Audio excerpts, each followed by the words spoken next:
नमस्कार मंडळी. तर काही दिवसाआधी आपण एक रील टाकली होती चिकन लेग पीसची. तर बरेच जणांचे कमेंट आहे की तुम्ही त्याच्यामध्ये काय मसाला वापरलाय, काय काय टाकलंय हे तुम्ही सांगितलं नाही, फक्त व्हिडिओ बनवलाय. तर आज परत तीच रेसिपी आपण स्टार्ट करणार आहे पूर्ण डिटेल मध्ये. तर चला स्टार्ट करूया ती रेसिपी. तर याच्यामध्ये काय काय मसाले लागणार आहे ते तुम्हाला दाखवते. हे चिकन घेतलंय मी ऑलरेडी धुवून. याला असे कट करावे लागतात, त्याच्यामध्ये मसाला व्यवस्थित जाईल म्हणून.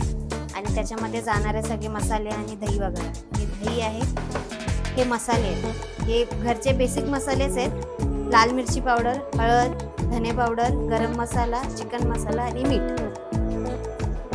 आणि हे आहे त्याला कोटिंग करायसाठी मैदा आणि कॉर्नफ्लॉवर. याच्यामध्ये पण थोडं मीठ, लाल मिरची आणि थोडा गरम मसाला टाकलाय. आणि ते नंतर जेव्हा आपण कोट करणार तेव्हा त्याला चांगलं मिक्स करून घेऊया. चला. आणि हे बघा, अद्रक लसूणची पेस्ट अशी करून घेतली. तुम्ही पूर्ण बारीक पेस्ट पण करू शकता किंवा असं कुटून पण टाकू शकता. आणि त्याच्यात जाणार आहे टोमॅटो केचप आणि सोया सॉस. आपण ते सगळं आता ऍड करून तुम्हाला दाखवूया कसं होते. आता आपण सुरुवात करूया. दही, हे आपण मसाले काढून ठेवले होते ते पण ऍड करूया. हे बघा, हे अद्रक लसूण पेस्ट हे पण ऍड करूया. थोडा सोया सॉस आणि थोडंसं टोमॅटो केचप.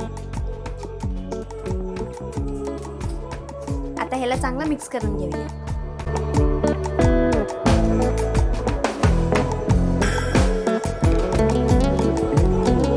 तर हे बघा, आपण ह्याला छान मस्त मिक्स करून घेतलंय. आता ह्याला थोड्या वेळासाठी फ्रीज मध्ये ठेवूया. चला, बरोबर अर्धा तास झालाय. आता काढूया फ्रीज मध्ये.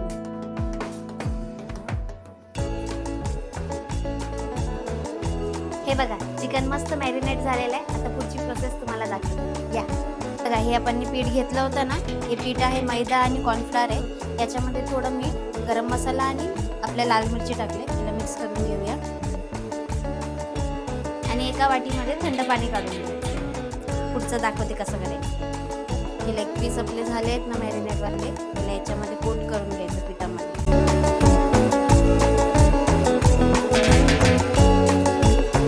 एकदा कोट करून झाल्यानंतर थंड पाणीमध्ये डीप करायचं. हे डीप झाल्यानंतर परत एकदा पिठामध्ये कोटिंग करून घ्यायची.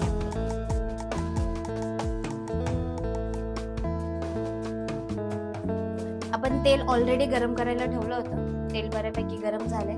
आता याच्यामध्ये आपण सोडूया.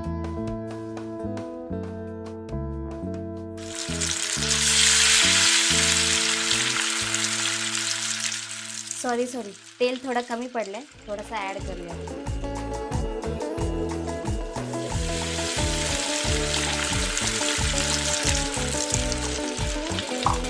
हे चांगलं लालसर होईपर्यंत फ्राय करायचं.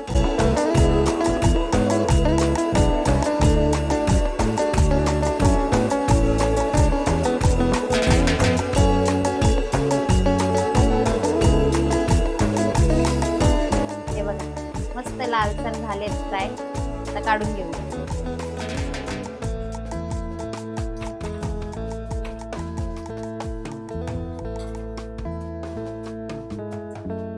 हे बघा, हे मस्त प्रॉपर असे फ्राय झालेत, खूप क्रिस्पी दिसतात. तर अशा प्रकारे तुम्ही पण बनवू शकता चिकन लेग पीस फ्राय. तुम्ही पण ही रेसिपी ट्राय करा आणि नक्की मला सांगा. आणि मला सबस्क्राईब करायला विसरू नका.